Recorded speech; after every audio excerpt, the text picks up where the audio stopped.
Greetings, my dear brothers and sisters in Jesus Christ. My name is Ricardo Garrett, living in Melbourne, Australia. Well, I'm here to share my story on the power of forgiveness. I lost my dad at a tender age of 13 through cancer, and it was my mom who looked after me and my sister. And I would proudly say the best gift that she had given us was the gift of faith. I love the Lord Jesus. As I grew up being an altar server, I joined a youth group called JCILM and was also very actively involved in the music ministry, which set the basis of my faith journey. I love to sing for Jesus and bring glory and honor to his name. It was on the 1st of January 2012 when I received a call from my cousin in India, conveying the shocking news that my mother met with a road accident and was left for dead. For quite a few hours on the streets, in the early hours of that dreadful morning, I was told that the passerby got her admitted to the nearby government hospital. And when I heard the news, I requested my cousin to immediately get her admitted to one of the best hospitals in the country. The actual story unfolded that my mom, who after attending a birthday party requested to be dropped off at home as it was getting late. Unfortunately, she was assisted by a person who was highly intoxicated. He rode onto a speed breaker, thereby causing Mum to be thrown off the bike. Her trousers got caught to the sari guard on the bike and was dragged for about 150 meters on the road, thereby bumping her head on the ground. This person panicked, left my mom for dead, and fled to another state in India. As you and I would understand that there was so much of anger, animosity, hatred, and vengeance. And there was also a part of me that was helpless, vulnerable, and confused. All I could cling on to was prayer and pleading with Jesus to spare my mother's life. While I was traveling to visit my mom from Melbourne to India via Dubai, I had a transit time of 15 hours, and all I was doing was just praying so intensely for my mom to survive. I was so infuriated and angry with what had happened, and all I could think of is how to pay back this person with evil. During those moments, all I could hear was a distinct voice uttering the words, "Forgive, forgive." I was so saddened by the Lord and asked, how can I forgive someone who was responsible for what had happened to my mother and left her for dead like an orphan on the streets? Later that day, when I arrived, I went straight to the hospital. I was almost about to faint when I saw the condition of my mother. She used to be very active, agile and fit, and now she is thrown like a vegetable with a portion of a bone missing from the top right part of her head, and the physical pain she went through just broke my heart.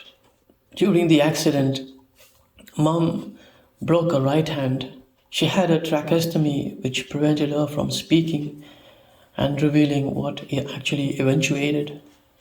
She was losing her memory and was going into a state of coma. I spent 18 days with Mom in the hospital, praying with her, talking to her, trying to get her to recollect memories, showing her photographs, to get her to remember the family, played spiritual songs to her, and prayed with her. By God's grace, she came out of coma and was slowly recovering. During those times, the Lord still kept telling me to forgive this person. I said to the Lord, it has been 18 long and painful days since I'm here, Lord. However, I still did not hear from this person. After a few weeks, Mom was declared neurologically stable and was transferred to another hospital. My sister had then come down to relieve me whilst I returned to Australia. After 5 days since I returned to Australia, I got a call from my sister saying that Mom had taken bad. 10 minutes later, I received a call from my sister to inform me of the most traumatic news. Mom has passed away due to a cardiac arrest. I could clearly remember the moment I received the news whilst I was at work. I fell down on my knees, screaming, devastated and traumatized. I asked the Lord the obvious question, why, Lord? Why did you allow this to happen? I returned to India to take care of Mom's funeral and bid her farewell. She was a generous soul, very selfless and loving, caring, kind-hearted, sacrificial with a big heart to give everything she had for people around her. Before returning to Australia, I get a call from the Indian sub-inspector of police asking me to come immediately to the police station and submit a first information report, as they managed to arrest this person who was responsible for my mom's death. I need to state that Mom was a teacher, and one of her students, who was the son of a member of parliament, came to me and said that they will make arrangements to sort out this person inside the prison walls. When I went to the police station, the person responsible for my mom's death came crying and fell at my feet, asking for mercy and saying how sorry he was for me to give him a second chance as well. I looked him in the eye and said, where were you all this while? I was waiting for you to call me and tell me what had happened, but you failed me. The police officers led him to the last of the 3 rooms. I was in the first room, and while I was about to write the first information report, I made a prayer by surrendering my heart, my human intellect, my free will, mind and spirit into the Almighty's hands. And I asked the Lord, what shall I do? I could hear this crystal clear voice say, forgive him, my son, forgive him. I then said, all right, Lord, if you want me to forgive him, then you need to also give me the strength and the grace to do so, as it is highly impossible for me to do this on my own strength.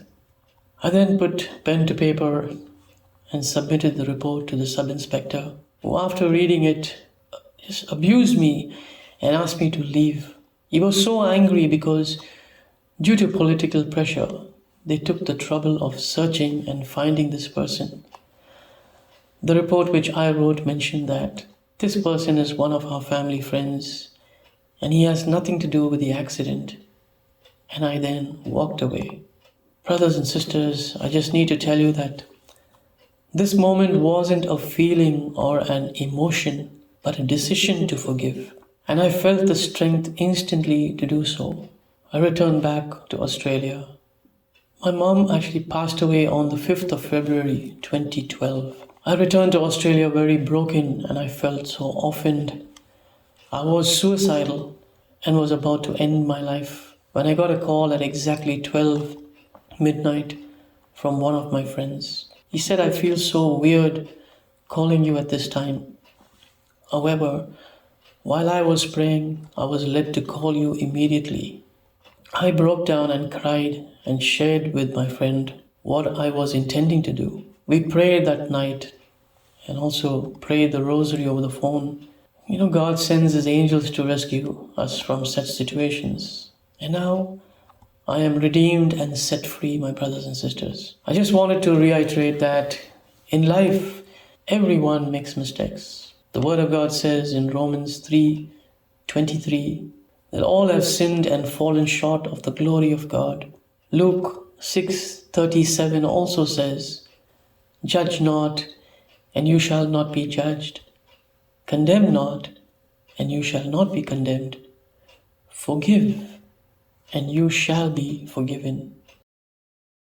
When I look back, I keep thanking my Father in heaven for giving me the opportunity to spend those 18 days of quality time with my mom. I spoke to her things that I could not express before the accident.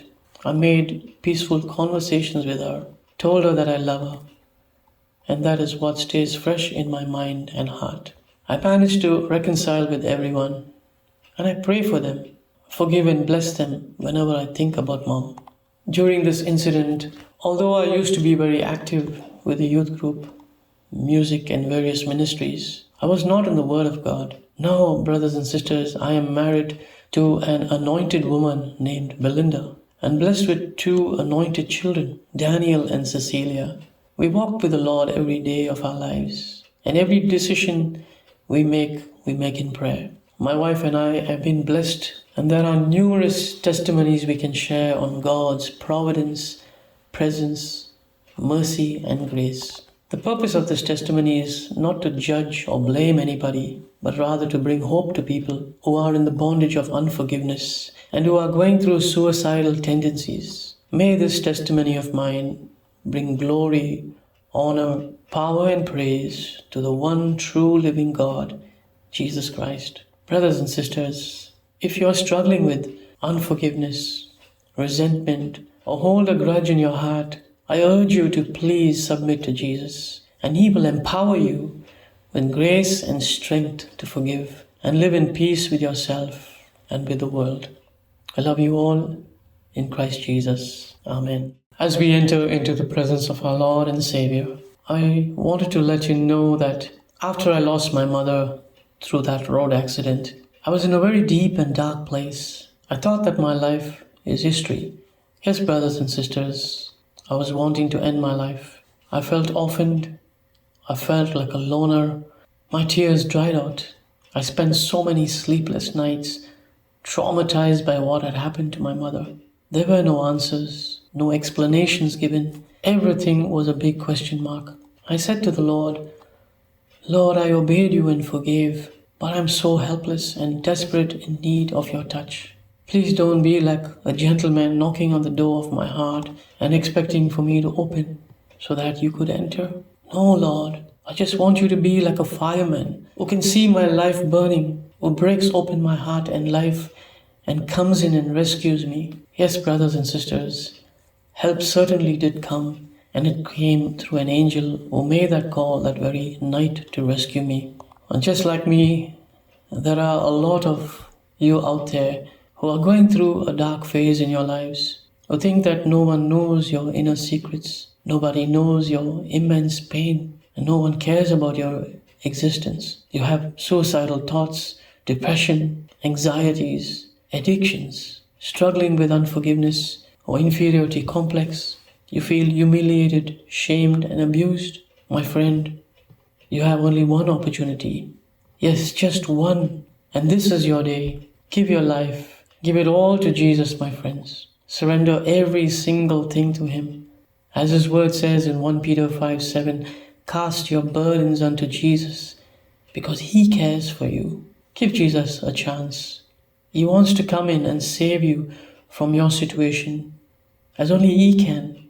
He wants to give you a new life, a new beginning, a new hope. Trust in Him, my friends. Yes, trust only in Him. The Word of God says in Luke chapter 21, verse 33, heaven and earth may pass away, but my word, my promise, my covenant, and my oath which I have made with you, my people, will never go away unfulfilled, incomplete, or return void. It will come to pass. It will be accomplished in His time. And Jesus is about to do a new thing for you today.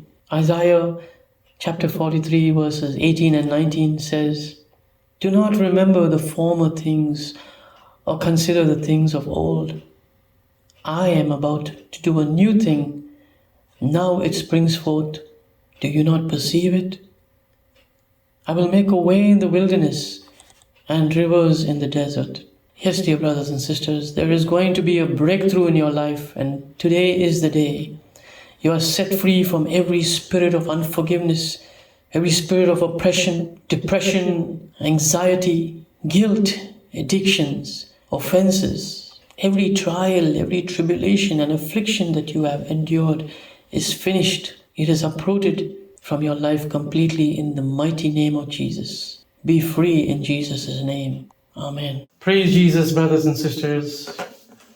While I was going through this phase in my life, I managed to find so much of peace in a song called Endless Hallelujah, because the song depicts the pain and suffering which our loved ones have endured. It also beautifully states that when our loved ones go back to the Father, there is no more pain, no more shame, no more sin and sorrow, no fears, no broken dreams. This song, my dear friends, had set me free, and therefore I invite you to make this your prayer today. And I also pray the same blessing upon you and upon everyone whom you know who are going through these situations in life. So please join me in this song and by inviting Jesus into your life. So be set free, my friends, and receive his blessings.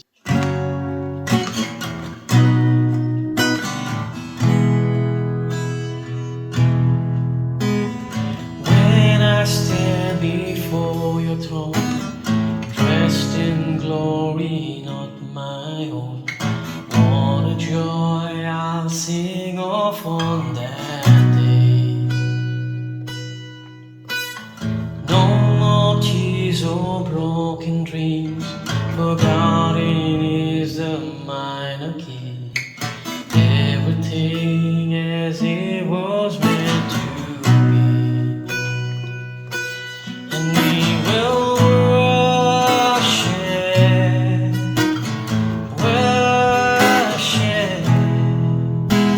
forever in your presence. We will sing, and we will worship you, an endless hallelujah to the King.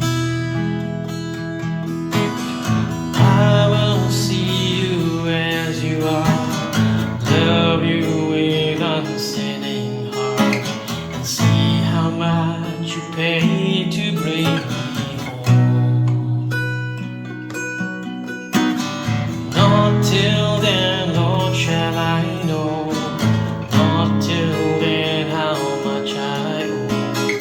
Everything I am before your throne. And we will worship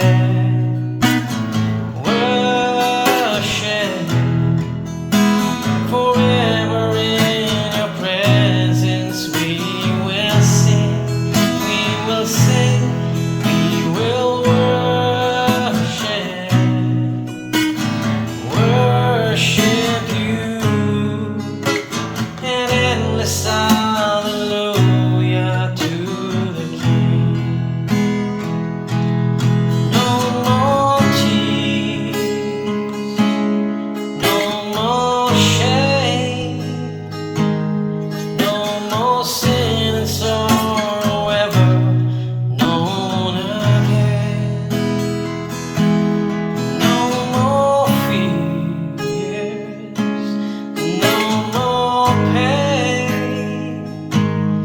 We will see you face to face, see you face to face, and we will worship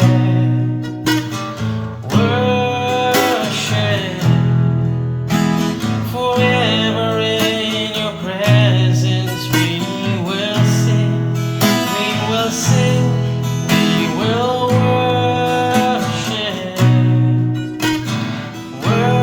worship you, an endless hallelujah to the King, an endless hallelujah to the King, an endless hallelujah to the King. Yes, brothers and sisters, as we are gathered in the presence of God today, this is our moment of surrender. Let us give everything to Jesus. All our unforgiveness, all our hurts and disappointments, our offenses, our worries and anxieties, and all those painful memories. Let's give it all to Jesus, my brothers and sisters.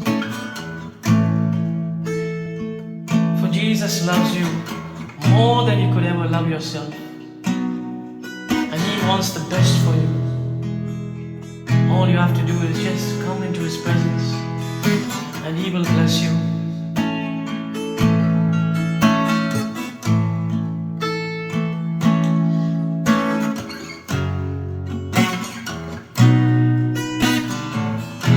Let's do that one more time. No more tears. No more tears. No more shame. No more sin, sorrow ever known again. No more fears. No more pain. We will see face to face. We'll see you face to face, and we will worship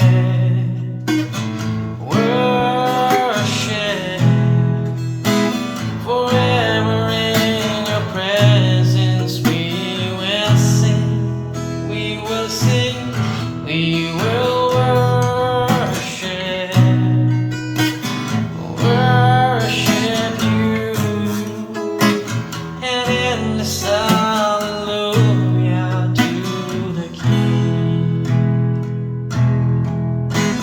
and endless hallelujah to the King, and endless hallelujah to the King.